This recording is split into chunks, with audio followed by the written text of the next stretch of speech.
నమస్కారం అయ్యా. కోట శ్రీనివాసరావు గారు నా తోటి కోట శ్రీనివాసరావు గారు నా తోటి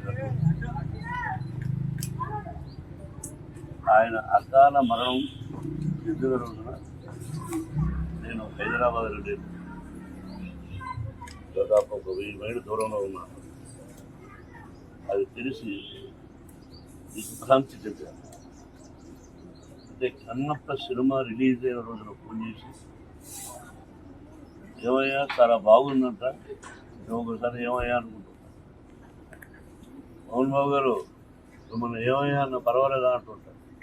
దాన్ని ఉంది కోట, ఈరోజు సంబంధం కాదు మంది బిడ్డకు మంచి పేరు వచ్చింది, నీ ఆశీస్సులు నువ్వు చూద్దు అయ్యే సినిమా అని కూడా చెప్పాను. ఆ తర్వాత ఈ సంఘటన జరిగింది. మా ఇద్దరిది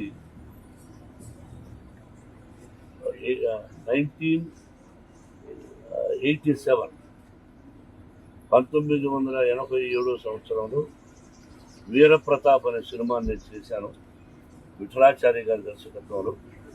దానిలో మాంత్రికుడి వేషానికి పిలిపించి గెటప్ వేసి ఆ పిక్చర్లో మెయిన్ విలన్గా అవకాశం ఇచ్చాను.